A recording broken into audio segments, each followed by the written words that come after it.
Pemium, le premier partenaire français pour investir dans les cryptos en toute sécurité, présente Sud Radio, les incontournables de la crypto-monnaie. Thomas Binet.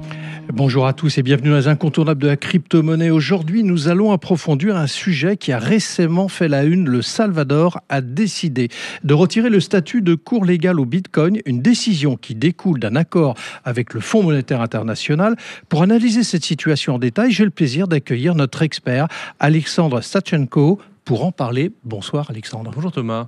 Effectivement, cette décision, elle marque un tournant dans la politique monétaire du Salvador. Après avoir été le premier pays au monde à adopter le Bitcoin comme monnaie légale en septembre 2021, eh bien, le Salvador revient sur cette mesure dans le cadre d'un accord avec le FMI visant à obtenir un prêt de 1,4 milliard de dollars. Alors, pouvez-vous nous expliquer les principales modifications apportées par cette réforme de la loi Bitcoin ?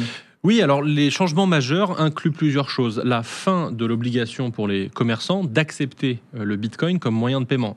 Désormais, son utilisation devient facultative pour le secteur privé. Par ailleurs, le gouvernement a dû cesser d'accepter les paiements d'impôts en Bitcoin et il prévoit aussi de réduire progressivement l'utilisation du portefeuille numérique du gouvernement qui s'appelait le Chivo Wallet. Mais alors du coup, quelles sont les raisons invoquées par le FMI pour imposer ces conditions au Salvador ? Le FMI a exprimé des préoccupations concernant la stabilité financière et les risques potentiels associés à l'adoption du Bitcoin, je cite, comme monnaie légale. Il a notamment souligné les défis liés à la volatilité du Bitcoin, aux questions de transparence et aux implications pour la politique monétaire du pays. Et en échange de ce prêt, eh bien, le FMI a exigé que le Salvador limite son exposition au Bitcoin et renforce la régulation des actifs numériques. Alors du coup, comment on peut analyser cette décision et ses conséquences ? Alors, à froid, les différents items ne sont pas tous si importants que cela. Il y a beaucoup de symbolique, en fait. Le Chivo Wallet, par exemple, il était déjà largement critiqué pour sa fonctionnalité, disons, douteuse, et même philosophiquement, parce qu'il n'est pas recommandé d'utiliser le portefeuille proposé par un gouvernement. Il en existe beaucoup d'autres.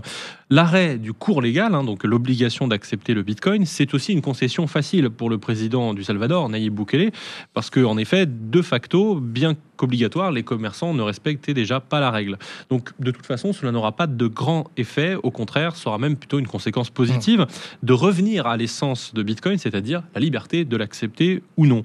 Beaucoup de Bitcoiners, d'ailleurs, verront tout cela même plutôt d'un bon œil. Alors, à vous entendre, on a l'impression que ce n'est pas si grave que cela. Alors, à l'inverse, il y a d'autres items qui sont quand même beaucoup plus problématiques.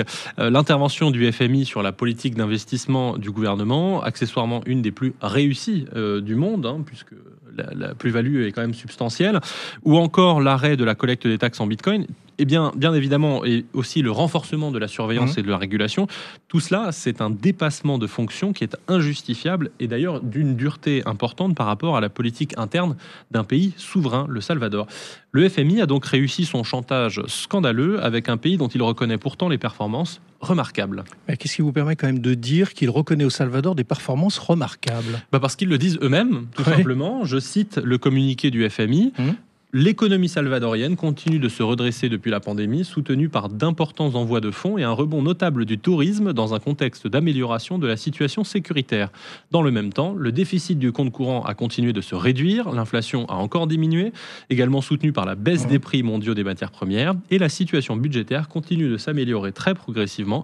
Les récentes opérations de gestion du passif ont considérablement réduit les besoins de financement à court terme dans un contexte de forte réduction des spreads souverains. Désolé pour le vocabulaire technique. Bon, effectivement, ça ne ressemble pas à un sermon, tout ça, Alexandre. Eh bien non, ça ne ressemble pas du tout à un sermon, c'est même plutôt une louange. Et pourtant, malgré tous ces signaux positifs, le Fonds monétaire international a fait du rejet de Bitcoin une condition sine qua non des négociations.